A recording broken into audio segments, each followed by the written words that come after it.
Hi everybody, this is me again, your friendly tour guide to the world of VTS. Yay! Alright, it is May 2006, in case we're keeping track of these sorts of things. Where has the time gone? It's crazy.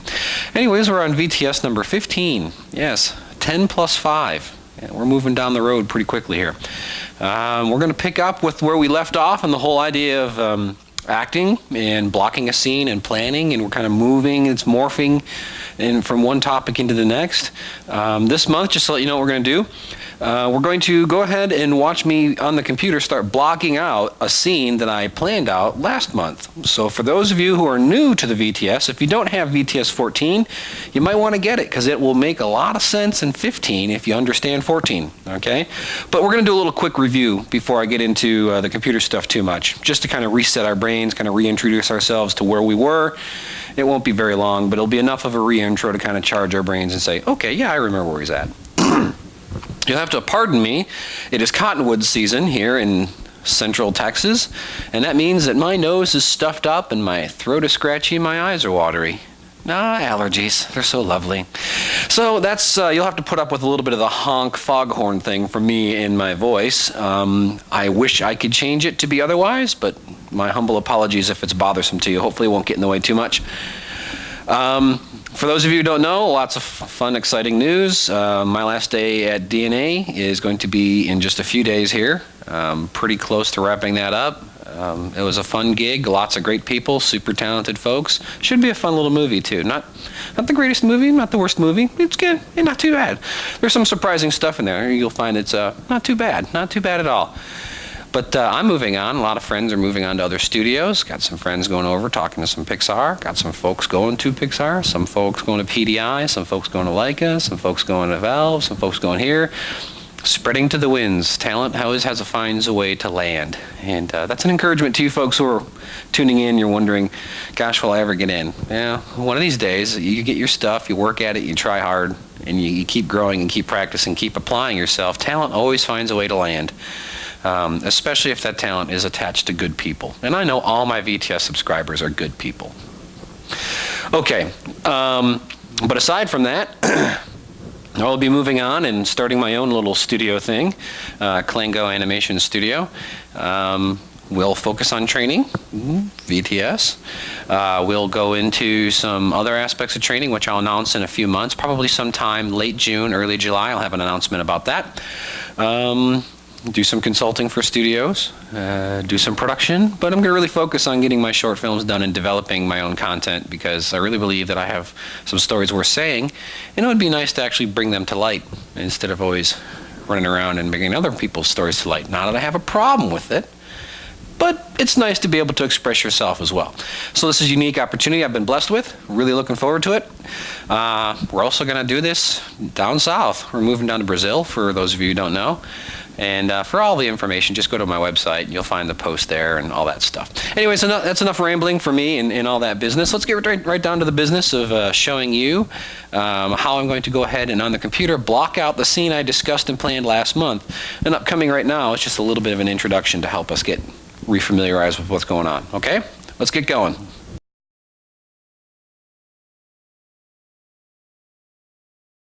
Okay, so let's get into this. But first, let's do a little reset as to where we were. If you remember, I had a scene from my short film that I showed you the context of the story reel around it. And then I started explaining out who this character was and using all the various definitions that I had used to define a character and define his emotional state, find gestures that fit the moment. I have all these things described in VTS 11, 12, 13. 14 is where I kind of bring it to life and kind of apply it. 15, now where we're at, is me moving forward and taking all this stuff and applying it to pixels, okay? All this esoteric, finding the character and finding the right gesture and, the physical expression of an abstract emotion and all these things. 11, 12, and 13. Get them if you want to know it. It's good stuff. Anyways, to reset, we have a character. My lead character, his name is Murray. And he's just now going to see his boss on the video screen. He's looking for his big chance. Murray's always looking for his big chance. He's the kind of guy who wants to break out and prove to the world that he's got the goods to do the job right, to be the hero. So he's a little too eager, always a little too eager, but he's also very bumbling.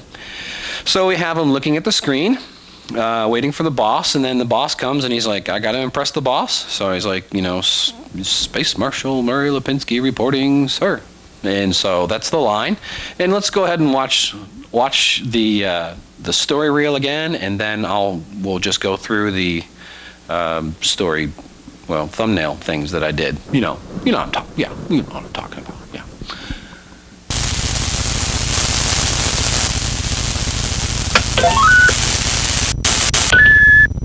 Space Marshal Murray Lipinski reporting, sir. Save it for the parade, Lipinski. We got bigger fish to fry. Okay, so there's the reset on the story reel. And here, let's just do a quick walkthrough of the thumbnail poses I chose. The first pose is him waiting for the screen to show the boss. The boss comes up on screen. He wants to make a good impression, so he snaps right up to attention. And that's right on the word space. And then he holds that Space Marshal Murray Lipinski reporting. He hits that reporting, kind of dipping down, waiting for that moment. It's reporting, and he uses that as an anticipation to snap up into sir. Unfortunately, he salutes with his left hand because he's a bumbling fool. He notices that he saluted with his left hand and makes a quick switch to his right hand. So there's a little bit of some going on there. Okay, so that's the basics here. We've thumbnailed our way through it. We got the start pose. We've got a little bit of a crunch anticipation up into space. And then while he's in space, we can kind of roll his head over into reporting. Okay, and then for sir, he's going to kind of snap up into it, kind of reverse his line a little bit. Okay, he's snapped up into it. He notices he's got the wrong hand. He does a quick little up on the other side. I want to kind of come down into it. It's a very cartoony style, so he'll over-accentuate some of these compression and expansion moves. I want to play with squash and stretch of volumes. Not necessarily so much in the geometry, although I'll do that. He's rigged to be pretty elastic. But you can get a lot of squash and stretch even with rigid characters just by playing with the bounding box. You can play with the bounding box idea. And I'll describe some of that as I'm blocking it, so that even if you have rigid characters that aren't designed to be all mushy and gushy, you can still get squash and stretch in them, and I'll show you how that goes.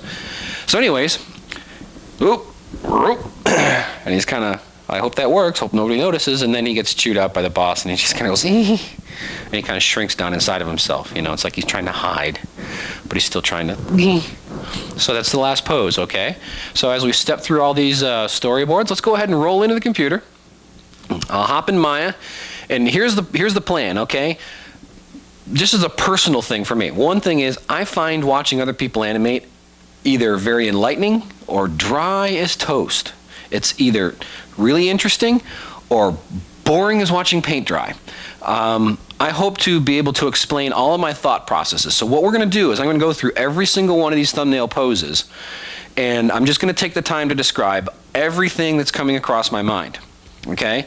As it comes across my mind and I make a fix, I'm going to explain to you what I'm doing, and it means we're going to go slow. So here's a warning. We're not going to get through the entire thing this month. Okay?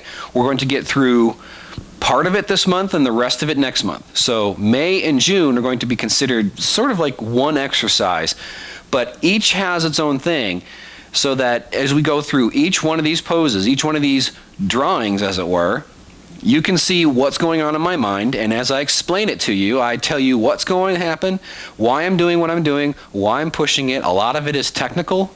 Okay, I want to push the line of action here. A lot of it is emotional. Okay, that doesn't feel right. It doesn't have the right tension to it. It's a mixed bag of a lot of different things. A lot of stuff coming up in my mind as I animate. So I'm going to just pour it out for you guys while I do it, and I hope that it's useful to you. For those of you who have never seen a guy animate who's actually done it for a while, this might be the first time you actually get to sit in and peek over the shoulder of an old pro. Not that I'm not much of an old pro, but my boss tends to like to say, Keith Lango, professional animator. That's a compliment. It means I know what I'm doing, sorta. I hope. Maybe. Anyways, let's get back into it. Let's hop on the computer and see what's going on.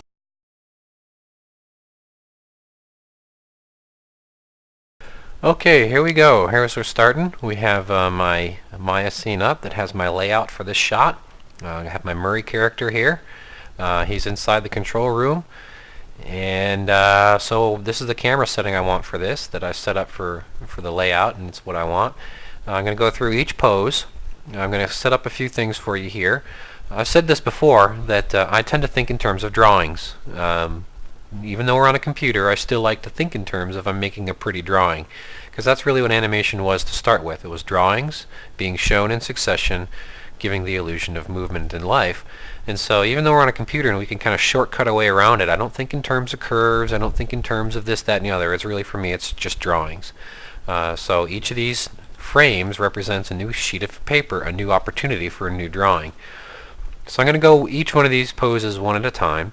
The first one we're going to look at is the first pose. Let me bring it over here for you guys to see. It's this one right here where he's waiting for the screen to show his boss, so that the chief comes up on the line. The facial expression here is just a little too, I don't know, blank and dumb, and I wanted something more hopeful, something kind of giving the impression of Murray as a guy who's the eternal optimist, even though he's got very few reasons to be optimistic. So we're going to focus on this pose right now, and that's how we're going to build it out. A couple of the ground setting things for you. It doesn't really matter which program you're using. I'm going to try and make this so you can follow along. I'm going to not use too many of my tricks. A lot of the stuff that I normally would do to animate, the scripts that I have and the little things I have, I'm not going to use them so as to not leave non-Maya people or people who don't even have the tools that I have, so that you folks aren't sitting there going, what did he do there? Alright, I do have one thing. Every character that we ever build in animation, for CG anyways, has a control structure. So I turn on the NURBS curves and you see here's all his controls. Alright, now let me turn that off. I could just do things with just these controls, and that is probably going to be for you guys to follow along. Okay, so that's what I'm going to work with. I'm going to work with these control curves because it's just going to be easier for you folks. I do have some other triggers and things set up for him, and I'm going to use those things to set keyframes on everything. A great trick is to build a little shortcut in whatever program you're using. Almost all of them have shortcuts, whether it's selection layers or scripts or something. Something to let you select your major controls or all of your controls and set a key on them so that you can block things out. I have that here. This is a little switch for turning on and turning off Zoo Triggered, which is a great script written by my friend and co-worker Hamish McKenzie on macaronikazoo.com. Check it out if you're a Maya user. This little plus thing down here, it doesn't look like a plus, but if we go into wireframe mode, you'll see it's a plus. Wireframe mode is a 4 or 5. So I click on that, and what that does, you see, is it's a shortcut to select all the major controls. And so I'm going to go ahead and just select all those, set a key, and now what I have is all these major controls have keyframe on them. I'm going to work in auto key mode so that I don't have to keep that thing on. So now I turn off this trigger. Now it's just an object. There's these objects that are in the way. I have other triggers built on top of him, which I might get into later. Like if I select that, you'll say, hey, what's that? That's actually a trigger on top of him, so that if let me show you this. If I turn off these curves and I just want to animate him, I made this so it's very interactive. I just pick his head and it works. I want to pick his chest, so I put these little target things on top of the body that they're just polygons with the shading group taken off so that they're invisible. But that way I don't have to worry about control curves or any of that business. I can just go ahead and pick whatever part of the body I want to work on, and away I go. I want to work on the eyes, I pick the eye, and there's his eye target. For me, it makes sense to just work interactively right in the screen like that.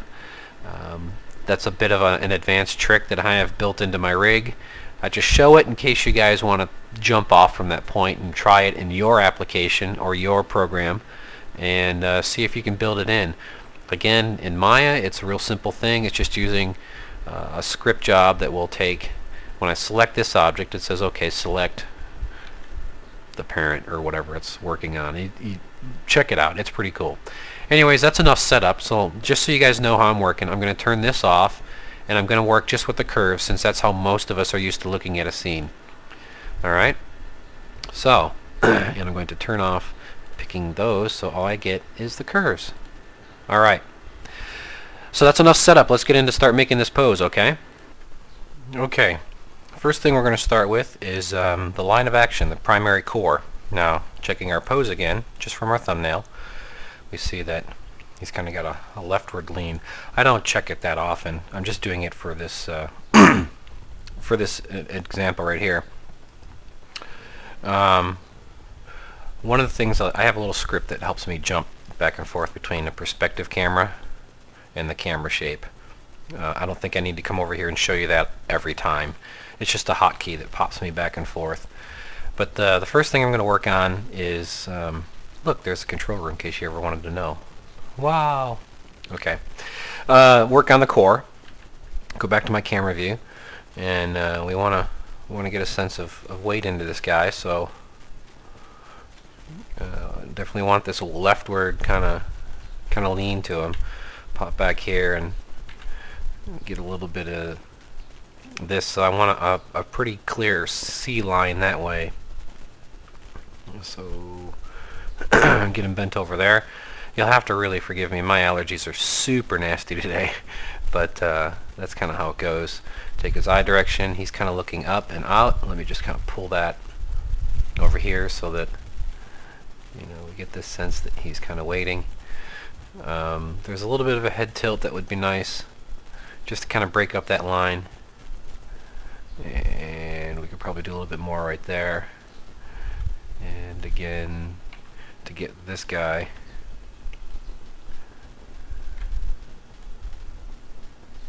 Alright, so you kind of have something working there. That's one of the things with chubby characters, is line of action is oftentimes a very difficult thing to achieve because they're so blob-like. So you can't overdo it, just to match a drawing, because sometimes you just end up making something look ugly. So you do have to keep in mind that we are trying to make something look good here. Okay? All right, his eyes are a little spacey. They're not very focused. So let me come over here and just go to wireframe mode. Pick that. Go back to shaded mode. Go back to my camera. Pull it over a little bit. A little bit of cross-eyed, but you know what? It just kind of makes him feel like he's kind of focusing in on something. Kind of what we want. And, we'll play around with that some.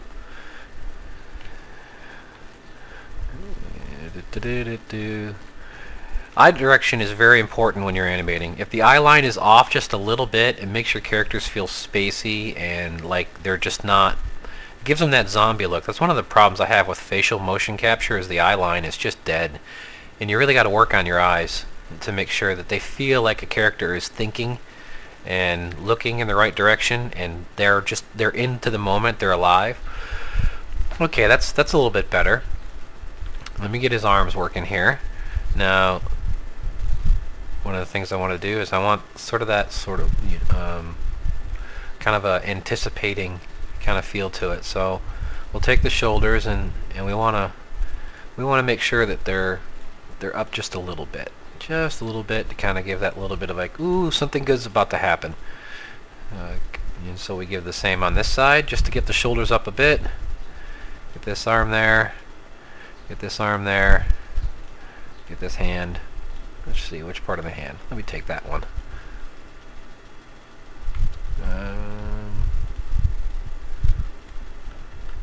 I'm undoing a few things here. I'll take this FK hand control. Okay. And the fingers, let me just go ahead and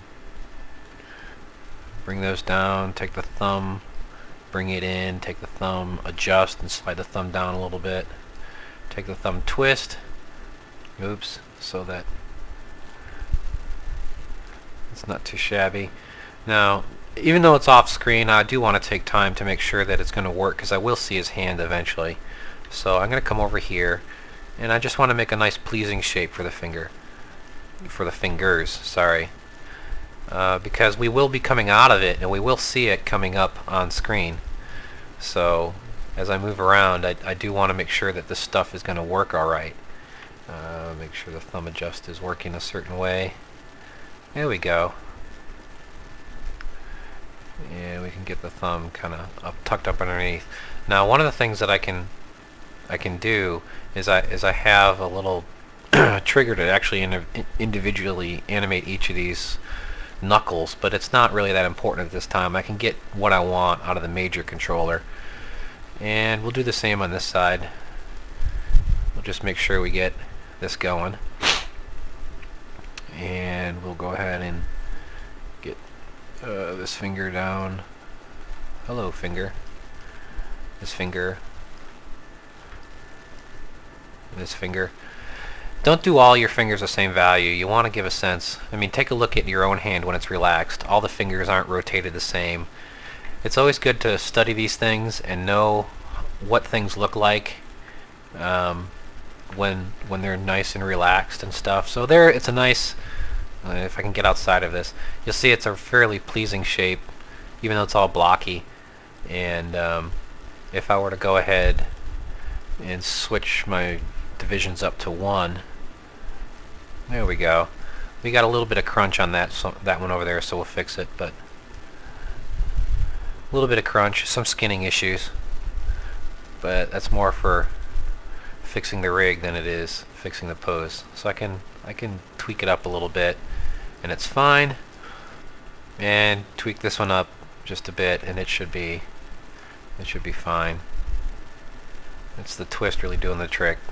So just tells me I have more work to do on my rig, that's all. Just some skinning stuff, but I'll fix that later. But I generally don't put that much emphasis into it at this early stage, but I figure while I'm here, let's go ahead and check it, make sure it's going to work. Okay. So that's a good place for. Alright, we've got our fingers working, we've got a basic pose working, but it could use some tightening up, so let's take a look at how we can do that. Okay, one of the things that I want to take a look at doing is I do have a controller to kind of slosh his head around a little bit, and it's right up here. If I can select it, there we go. I can kind of slosh his head around a little bit. I want to be careful with that. I don't want the water balloon head feeling, but what I really want to do is I want to accentuate, let me redo picking that. I want to accentuate this line, so I want the line to kind of do this. Okay, make a slight little S-curve. It's very appealing. Now I know that my thumbnail didn't have that, but it sort of did. Okay, by tilting the head back this way, I'm implying that I want the line to run like so. Okay, it's very subtle, and I could draw it in there, but it's one of those things where simple C curves at times don't give you as much appeal as an S curve. So what I want to do is I just want to open up his head a little bit and kind of get him down a little bit in anticipation of waiting, but not down too far, because when we go into the next pose, we're going to switch that up a bit. Okay, so that's what we're looking at there. This arm, we could kind of tuck it down a little bit, give it a little more comfortable weight inside of himself, just to have him not feel quite so awkward. Take the hand and kind of roll it over.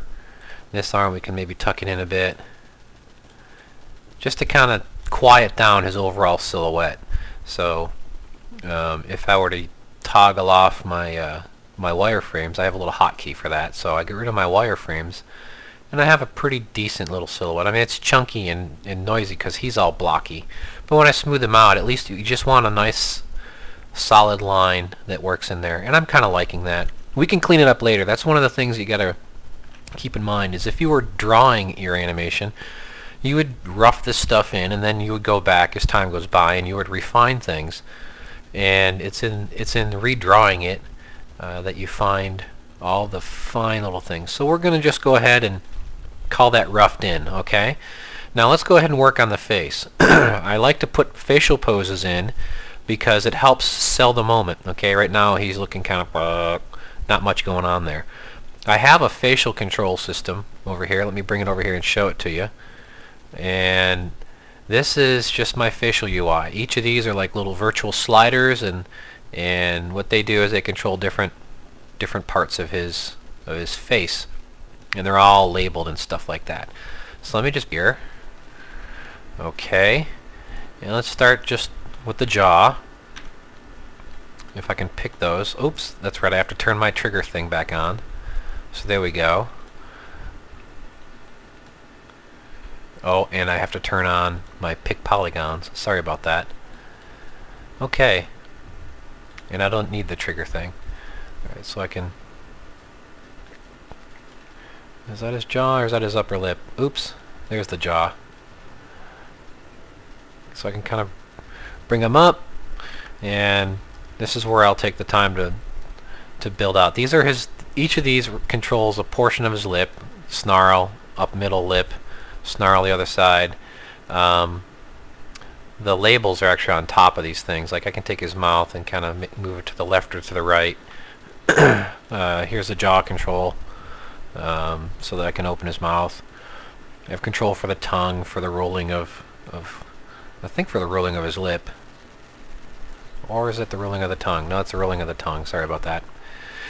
I can zipper his mouth closed from one side or the other. So these are all just, you know, various controls that are built into the rig. The important thing isn't to show off the rig, but, you know, to kind of give a sense as to, you know, how I'm going to pose him. So let me go ahead and just kind of get a couple of things going. I want him to be a little bit smiley, so we'll put a little smile in there. We'll slide his cheeks back a little bit. We'll take the corner of his mouth and we'll bring it up.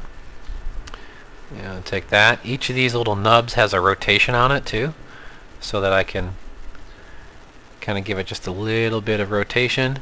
Pull it to the side, and what I can do is, this is a little thing to kind of close up that corner, and I can close up the top part of it, but I'd rather pull it up. Okay, so I'm just starting to sculpt his face a little bit and give a little sense of a smile in there. Not too much of one, just a little bit of one. Just a little bit of hopefulness. Get his cheeks up a little bit. Get that cheek up a little bit. I can pull the nasal up a little bit, just to kind of tuck it in. Nice thing for the eyes is you can put some squint in there for the eyes. I'm gonna that doesn't work. There's a rig problem. You always find out rig problems whenever you're animating. That's not pretty, is it? No, we'll have to fix that later. Alright. And so I've kind of got the mouth sort of working. One of the things I could do, which would slow the scene down quite a bit, is if I were to switch this guy over and make my smooth divisions 1, I can actually see what this will look like, and that's a good way to actually animate, to be honest with you, to test the stuff out, the way it's going to look. And it's actually not that much slower, so let me just pull this down just to give him... The reason why I like to build facial expressions into these things is because, again, it's all one drawing, and so for me to have one drawing that really sells things is important. It lets me know. This actually takes the Z part of the just get his upper lip up a little, you know, get that lower lip out a little bit, just to kind of give him a bit of a goobery, doofy look. I don't want to look completely stupid, but if he looks a little goofy, that doesn't bother me. I like to build the facial expressions in because it just gives a character so much life, and it helps feed and inform all the rest of your pose as well. If everything's working right inside, you know, describing the character's attitudes. So let me take the lids up just a bit so that he's a little bit happier. Okay. We can get the brows up a little bit too, just to give him some sense of, hey, I'm a happy kind of guy. Get this lower middle one up a little bit, give him a little bit of that happy squint feeling.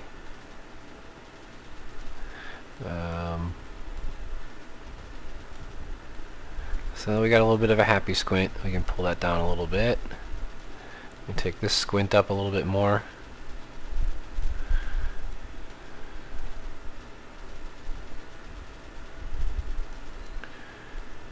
just to give him that little bit of a happy look.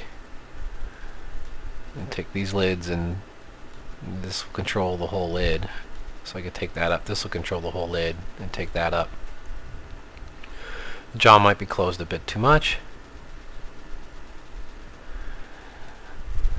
So anyways, we just have a general sense of who this guy is in his kind of hopeful, happy moment. And still a little bit of unfocus in the eyes, so I'll take that and switch over here to this mode so I can pull this guy in. Go back to my render camera.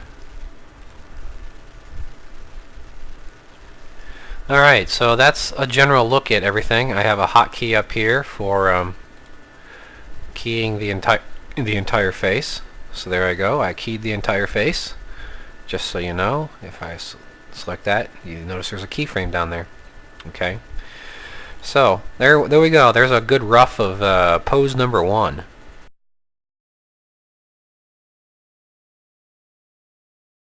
So let's review this really quick. Let me hotkey and turn off my curves. So we have here just a nice simple S-curve. It even runs right from there. Simple and subtle. It's just got a nice appeal to it. It's got weight inside of itself. If you were to stack soft objects on each other, like take a bunch of soft beanbag pillows and stack them on each other, it's impossible to make them sit up totally straight. They'll kind of sag and soak into each other. And now that works for lumpy, thick characters like Murray, or even thin characters. We tend to have weight inside of ourselves. And that's a thing that's really important for me, is appeal, a good sense of internal weight, strong silhouette. The silhouette, everything just kind of, you notice everything just kind of runs right on up to the face. And if anything, maybe I just go ahead and adjust this, make it a little bit stronger. You know, just a little bit stronger to, oops, let me get rid of that and that. Make it just a little bit stronger so that everything kind of runs right on up to the eyes. And you can do the same thing on this side and drop that down a little bit. So we want the whole thing to kind of come right up in here. Now we go there naturally, but if we don't have anything fighting it, that also helps. That's also part of the layout. You notice we've got clear space behind him. We depth that out, and when we render it, and it's going to be nice. So anyways, that's a nice look at the first pose. So beyond that, let's go to the next pose. All right, we'll go to a new piece of paper, i.e. we go to the next frame. So now it's a new piece of paper, and if we take a look at our next pose, we see that, bringing it on over here, this is where he snaps up into space. So we're going to skip the breakdown for the time being. We're just going to come right up into this. And if I contrast that, notice here that here's the first one we just did, and then we reverse the line and we go from kind of soft and lumpy and waiting and kind of slouchy up into straight up and you know, add attention. So it's good strong reversal here for the character. Alright, so the first thing we're going to start with, of course, is that line of action, that sense of weight inside of the hips. Come back over here, and because he's going to be at attention, so we pull him back. Now one of the things you might notice I'm doing here that is I'm using these individual channels to rotate on. That actually makes it easier and cleaner when I go back to look at the curves later. I didn't do that the first time because I didn't have any curves to worry about. But here, whenever you're doing stuff, you want to try to avoid gimbal problems. So use the channels specifically.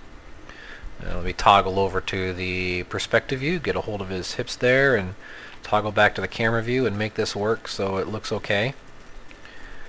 So I'll lean him forward like he's indeedy duty. That's right, lean him forward, get that belly down, get that chest out, and get this nice strong line going back the other way.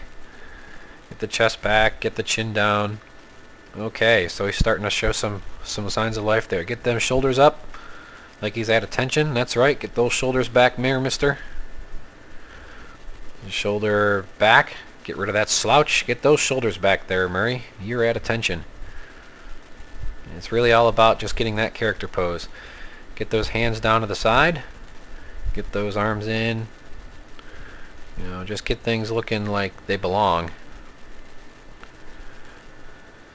And we We want a soldier at attention here, or a policeman at attention, or whatever he is, space marshal. We want a space marshal at attention.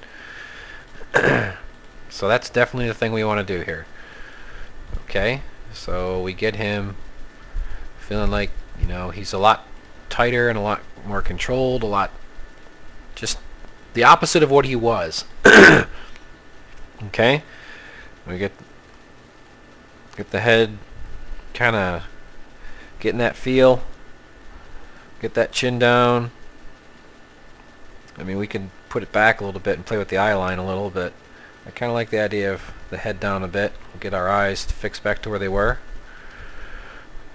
and get him feeling all kinds of, that's right, I am ready for action, sir. And we need to do some more work with the hips here. So we switch over to toggle our perspective mode, grab the hip, oops, undo that. Go back to our camera and play with it some more.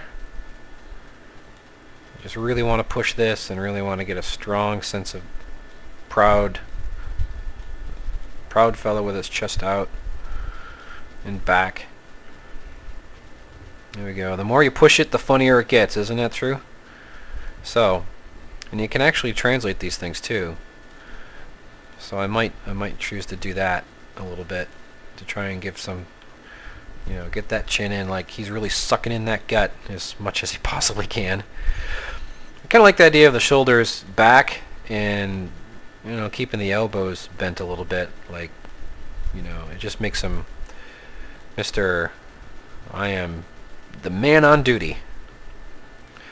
So I'm playing around with that a little bit, and you see that's actually reflected here in that pose. I mean, this thumbnail, just to capture the emotion of it, it's not really meant to be the total absolute guide to replicate in CG. It's the thing that that I want to try and capture that feeling. So get that turned in, get that turned out, get that elbow up, and get that wrist working. To really turn that elbow out, I need to do it up here in the upper arm. There we go. Now he's starting to look like a goofy doofy sort of fellow who's Johnny on the spot. And so we have it. Alright, that's a pretty decent rough for him, I think. We can maybe play around with the head just a little bit. Just kind of accentuate that line. Get the eyes feeling like they belong. So we're doing okay there. I want to get the top of his head, his little puppet head thing here. I want to pull that up straighter, like he's the dude and attention. Okay, so there we have that. Let me go ahead and get this thumb adjust down a little bit. We can maybe overall, let me toggle over to my perspective view. You can even feel it even in the side. That's the great thing about good poses, is, you notice, just look at that line. I mean, it totally works, even though that's not what I was building for. I'm not building the pose for this camera, but it totally works because it captures that feeling, and you can feel it. Now the weight, you know, he's really trying. He's exerting a lot of energy there. So I'm really liking where this pose is going so far. So I think, you know, we can just still do a few things. We're going to work on the face next. Now, before I get into the face, let me just go back and clarify one thing. This is the render camera. This is the camera that this pose needs to work for. Okay? It's just that simple. When I said it looks good for this view, that's nice if it does, and a lot of times it will, but this view doesn't mean bunk, because this isn't the view that the camera that we're going to render. Our audience does not ever see this view. This is the view that matters. So if I do something that looks good here, but it looks kind of crunky in here, so what? This is the one that matters. Just want to make sure that's clear. Okay, again, taking a look at our flow lines here from VTS 1 or 2. Our flow lines move on up to the face, flowing through the arm, flowing up through the body. Get a nice little bit of an S-curve right here. Notice you can actually trace the line of the vertices. Can't you see that? Now it banks off a little bit there, and I can probably play around with the hat a little bit if I wanted to.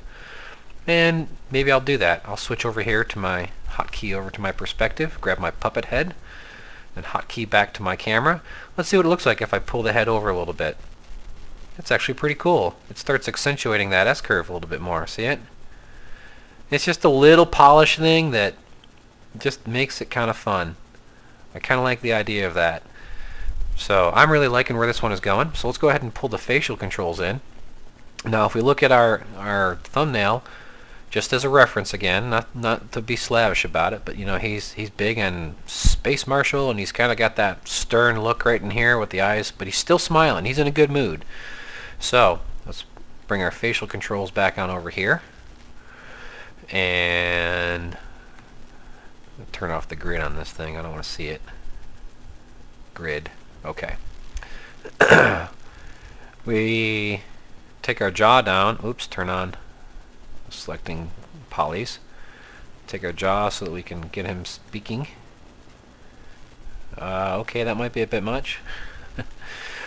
I have these little keys, these things up here for resetting, these little hot button shortcuts. So I'm going to do that to reset the bottom face. There we go. Alright. I did that because sometimes it's easier to just go back to square one to get the look you want. So I definitely want smile on the side, pull that mouth corner back, pull the cheek up, pull that nasal up a little bit, get that squint working, get the jaw working, get the mouth a little bit to the right. We can go ahead and zipper that side a little bit. We can take that corner and pull it up. The thing I want to try and do is make this side a little bit more open and this side a little more compressed. Okay. Whenever I'm doing facial expressions, I try to pick a side. I try to do squash and stretch inside of a pose. I open up one side of the face and I close off the other. And a lot of times that's determined by what you're looking at or the emotion of the character. And you'll see as I go further on into these things, I'll explain why I'm choosing to open up or close off one side of the face.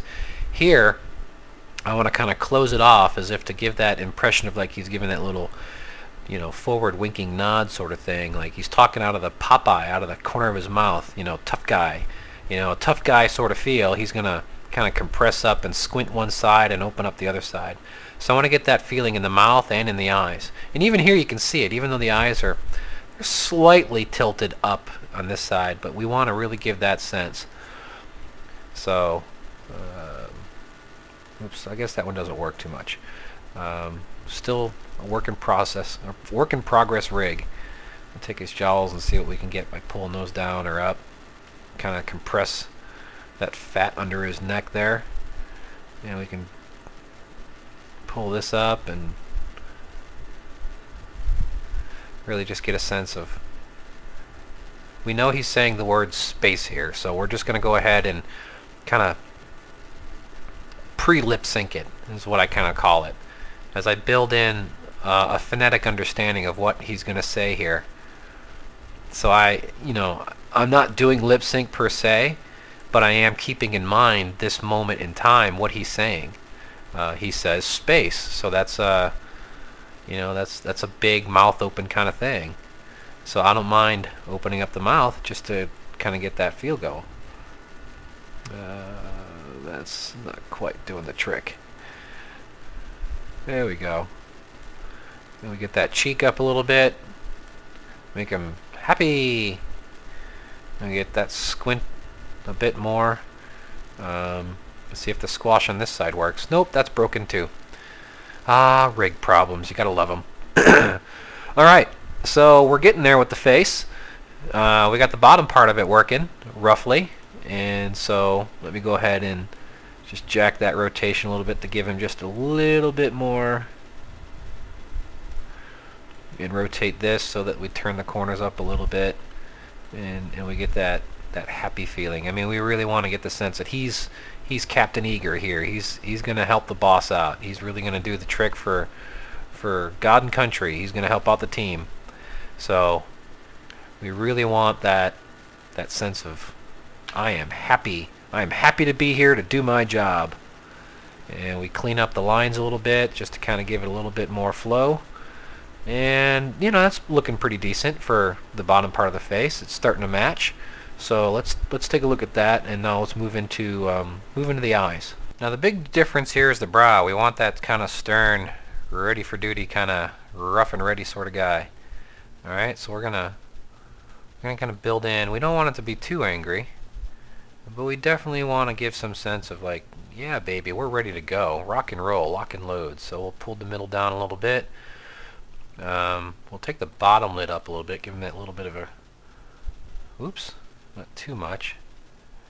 Just give a little bit of that, you know, sympathetic feeling for the face crunching up on this side. So you definitely want to have the cheeks be felt in the lids, and you want to craft your lid shapes to be similar, so that you get the face is connected. It's a whole. You don't want to just deal with just the eyes and then just the mouth.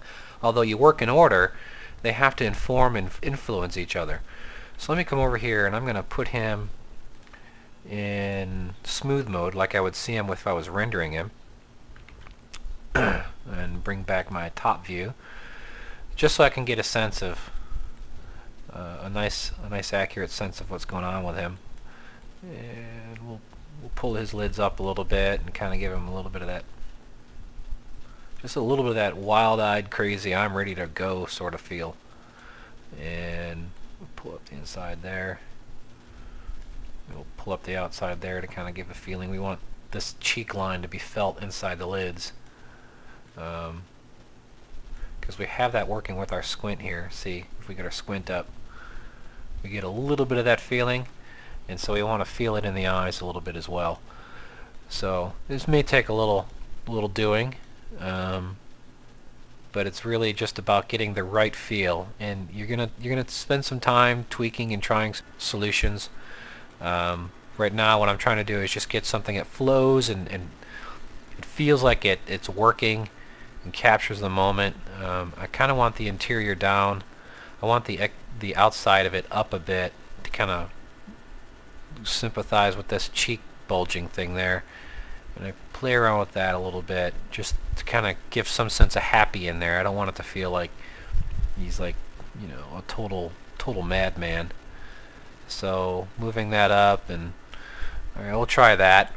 On this side for the whole, remember we're going to open up and close one side, so we're gonna take this up a bit. We want the brows to kind of have that feel of like we're ready to go here, but at the same time we don't want it to feel super angry. But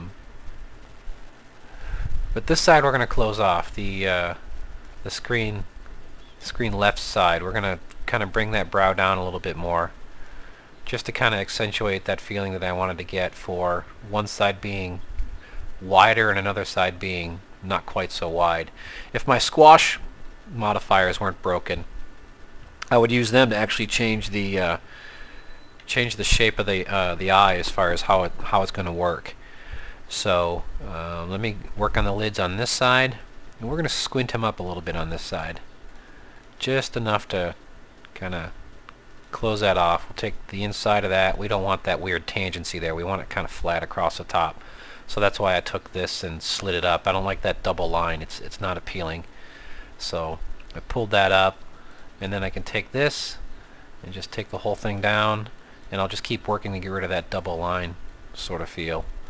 And he's feeling a little sleepy on the outside, so to get rid of that sleepy feeling and kind of give that an accentuation of that brow line thing going on, we'll go ahead and play with that just a bit. No, we'll keep that up. Okay. So we're kind of accentuating that feel. There's a guy who's just ready for action. He is just nutso ready for action. That tells me I could take this inside a little bit more on this side and pull it, and then sometimes the best laid plans of mice and men aren't exactly what you want. I want this side to feel more open than this side, so I'm going to dial this back a little bit.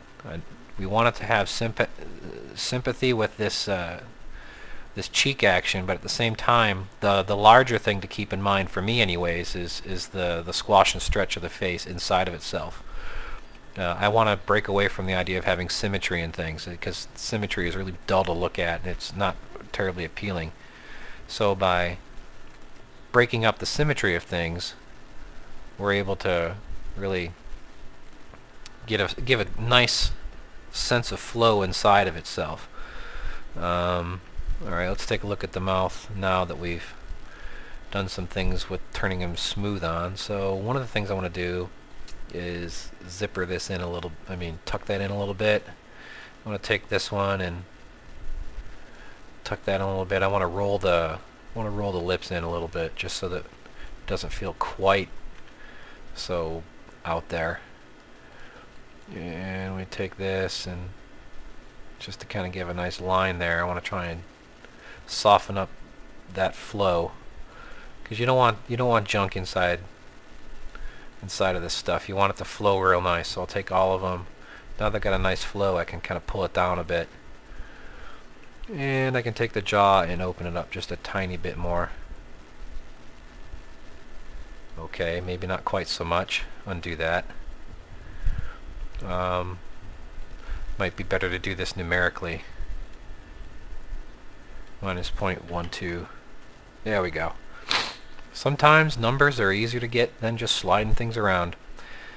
Alright, so there we got it. We got a fella who's downright weird. But it works, you know. We'll take that and we'll squint that up. We'll bring this up. We'll bring that cheek up. We want to really crunch that side. We'll take this cheek and maybe pull it down just a little bit. And take that and pull it down. So one side's closed, one side's open. Just to really give a sense of how we want this whole thing to work. And you know, that's a good place to be for now. And let me bring this back. Come over here, turn my thing on, and key the entire face, just so I know that I've got it done. Turn off my little trigger thing. Okay, so there we go. That's the second pose. And so let's take a review of the first two of them together. So now I've got a pose that kind of captures that feeling. Okay, the feeling of that. Now you'll notice that this is much stronger than the thumbnail, and that's really the way it should be. You really want to capture and accentuate that emotion. If you remember from last month, I said thumbnails are just to kind of get the idea. I'm not going to be slavish to them. I can't be dedicated to them in the sense that they are the master, because they're not. Because I'm not filming my thumbnails for the audience to watch. The thing that's important is what's on screen. All right, so let's take a look at this. Now in Maya, you can step back and forth between keys pretty quickly by clicking on the different frames, or you can use the comma or the period key down at the bottom. Just check out your hotkeys. You can hotkey between them. Now, one of the things I'm noticing is that the eye line is off a little bit between these two. I'm stepping between them, and that's a pretty strong reversal right there. I mean, we're getting a strong change, and in animation, clear, strong change is really important because it's all about being clear. So I'm going to adjust the eye line here to make sure everything's working okay. There we go. Looks like he's looking in the same place still. And the first one, and back. First one, and back. And let's start playing with this first pose again to kind of give a little sense of just to give us a little more contrast. Oops, turn that off. Select the elbow and open it up a little bit. Select the shoulder, tuck it in a little bit. Just want to give a sense of him being slouchy and then back in intention. Okay, so we take the shoulder and we put that elbow out a little bit, and we'll take the wrist and take that wrist and we'll roll it up a little bit, and we'll take these fingers and we'll go ahead and tuck them into a fist a little bit more. We'll take that thumb and slide it into a fist a bit more. Take it and adjust it down. Take this finger, index, and just get it squeezed in. Here's a guy who's big, tough, and strong, okay? From wait for the boss, wait for the boss. There's the boss! Space Marshal Murray Pinsky. So there you have it. There's a first pose and a second pose. Trying to run you guys through the various thoughts I have. Right here I'm seeing a little bit of penetration inside that, so I want to kind of fix it. Just so that it doesn't have a render problem later. I take this and kind of tuck it in a bit.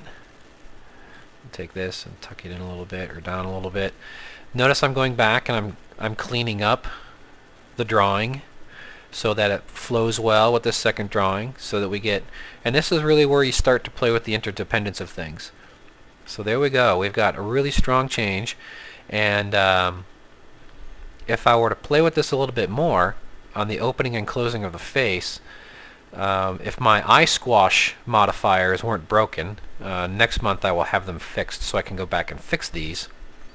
What I would do is on this frame, I would close up this side of the face so that you get a little more of the squash on this side and a little less of it on the other side. So you have just a few things I would do to just kind of squash this side and stretch that side. So I'll do that now. Just to give myself a little bit of that cheat room to work with. And pull that cheek down a bit. And pull that nasal and that squint down a bit. So we got a nice squash on this side and a bit of a stretch on that side. And now, if you notice, if we switch to the next key, we've reversed it. Again, a good strong reversal here is key to things, showing a change of emotion and of attitude. It's a fairly technical thing, and it's by no means is it a law or a rule. There are no rules. This is animation, man. You just make it work, and it'll flow together. So that's what we've got. That's all the time I have for this month, is just getting us through these first two and familiarizing you guys with the Murray character and how I do things and setting it up. Let me know if I'm doing too much shortcut stuff that you guys don't understand. I'm trying to move along at a good pace, so I'm not wasting a lot of time capturing me going through menus, but I also don't want to leave anybody in the dust. And I don't want to make this a Maya tutorial. I want to make this about computer animation. So all the things I've been doing really have been stuff that you can replicate in just about any program out there. There's a lot of tools, and the one that I use the most that you guys are probably going to say, how'd you do that, is just the switching between the perspective so that I can use it as a picking tool and going back to my render camera. Read your documents on that stuff. But here's the slow way to do it. I could switch here, or I could switch back there. That's all it's doing. Anyways, that's it. Next month what we're going to do is we're going to move a lot faster next month. We're going to get through the rest of these poses and the breakdowns because we've kind of set the groundwork here. And I'm going to continue to just keep digging in, and hopefully by the end of June's video we'll be done at least with the major blocking on this guy. And we'll see how it goes. But if I have to go into July, hey, we'll go into July. I want to take the time and do it right and explain everything I'm doing. So that's what we've got for this one. And so yeah, cool. Okay, I hope that was helpful. I hope that wasn't dull, boring, and just, my gosh, I'm wasting my money. I hope you don't feel that way. To be able to just explain things and get just verbalize all these thoughts, I never realize sometimes until I do something like this, just how much is going through my brain and how much of this is just built in through years of experience. So I just want to give you a little bit of a warning. Don't get too caught up in making sure that you're thinking through everything to the level that I am, because you know what? A lot of this stuff just happens. You get buried into this work, and you do it for 10 plus years, and you just keep doing a lot of shots, a lot of scenes, and a lot of different projects, and you just start to learn to incorporate this stuff into the way you think. It's kind of like animation muscle memory. At first, if you try a new sport in like tennis or something like that, you don't even know how to hold the racket. You don't know how to swing. You have some coach coming up saying, "Okay, good stance is this. This is how you get your good stance. You get your hips turned, and you get your elbows out, and you're just sitting there, and all you're trying to do is add up all these pieces, and you feel like you're fighting your body." Okay, animation is very similar to that. It's something you got to learn it. Okay, somebody has once said that animation can't be taught; it can only be learned. I'm not so sure about that. I think it can be taught to a certain degree, but the rest of it, you just kind of practice, practice, practice. So find yourself some clips. 10-second club stuff is great for that because they've already got things. You get feedback. Just get in there and get doing. Just get doing. Get used to these things and make yourself a checklist of things to think about. That's kind of what my Life After Pose to Pose article on my website was about. It's kind of like it was a personal checklist while I was trying to come up with some things to think about. And every now and then I check against it just to make sure that I haven't forgotten something. Because, you'll think of something for a while and then you're like, oh yeah, I know that. And you don't think about it. 6 months later you realize it's not even in my work at all. So it's always good to recheck, always good to reset. So anyways, I hope that was helpful to you. Next month, we'll finish up the rest of this. I want to keep repeating these things a little bit just to kind of get the ideas in your mind, help you see how this stuff can work as a process so that you're not stuck thinking, well, that was a special occasion. Okay? So that's what we got for this month. Next month, the video comes out a little bit early. We'll finish up what we're doing. Month after that, I'll be in Brazil, and who knows what'll happen. I'll probably have a monkey on my shoulder or something goofy like that. Till then, all the best. God bless, and you guys are great.